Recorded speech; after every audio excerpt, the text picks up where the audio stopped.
कल Rohingya supporters की अच्छी धुलाई करने के बाद अब और एक बढ़िया खबर भारत सरकार की ओर से देखने को मिल रही है, जिसे देखने के बाद बांग्लादेश तो दुखी होगा ही, लेकिन हमारे यहाँ जो बांग्लादेश प्रेमी पीस कम्युनिटी रहती है वो भी दुखी होने वाली है, क्योंकि भारत सरकार ने जमाते इस्लामी को ऐसा रिप्लाई दिया है जिससे हर बंगाल का रहवासी सुनने के लिए बेताब था। तो बहुत ही बड़ा अपडेट है, इसे मिस मत करिए। दरअसल आप सभी जानते हैं कि कल बंगाल प्रशासन ने एक मुस्लिम ग्रुप पर लाठीचार्ज किया, क्योंकि ये रोहिंग्याओं को सपोर्ट कर रहे थे।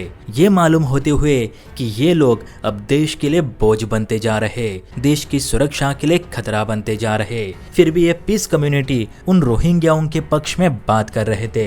हालांकि पुलिस फोर्स ने अपना काम बखूबी करते हुए सबकी अच्छी धुलाई करी। खैर अब ये खबर देखने को मिली है कि बंगाल की नई सरकार ने ये ऐलान किया है कि अब से अगले 1 साल तक किसी भी बांग्लादेशी को, मतलब ऐसे बांग्लादेशी जो सिर्फ काम के बहाने भारत आना चाहते और यहाँ आकर कई महीने रहकर आबादी बढ़ाने की मंशा रखते हैं, तो ऐसे लोगों को अब भारत में एंट्री नहीं मिलेगी। पश्चिम बंगाल की नई सरकार ने साफ कह दिया है कि बंगाल में मैन पावर की कोई कमी नहीं, कि हमें बांग्लादेश के रोहिंग्या मुसलमानों की मदद लेनी पड़े। शुभेंदु अधिकारी ने यह भी कहा कि भारत 1951 के शरणार्थी सम्मेलन का पक्षकार नहीं, इसीलिए बांग्लादेश के अवैध प्रवासियों को भारत में रहने का कोई अधिकार नहीं। उनके मुताबिक ये बांग्लादेशी रोहिंग्या बिना वैध दस्तावेजों के भारत आए, ममता के छत्र छाया में सालों तक रहे, सरकारी जमीनों पर अतिक्रमण किया, लेकिन अब समय है इनके वापस जाने का।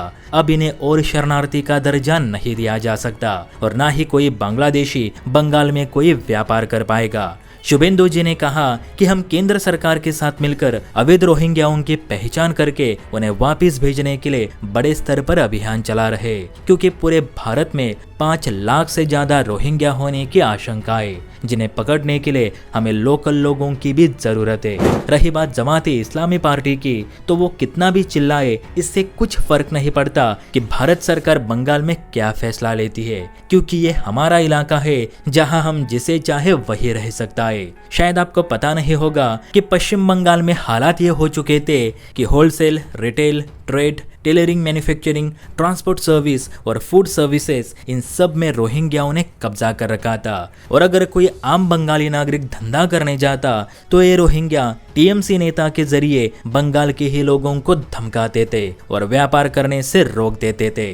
कहा जाता है कि पश्चिम बंगाल रोहिंग्याओं का दूसरा बांग्लादेश बन गया था, जिसे अब फिर से शुद्ध करने का काम शुरू हो चुका है। हालांकि बांग्लादेश की सरकार कह रही है कि रोहिंग्याओं को भारत वापस बुला ले, उनके साथ अत्याचार हो रहा है, लेकिन आप बताना रोहिंग्याओं को भारत में रहने देना चाहिए या नहीं?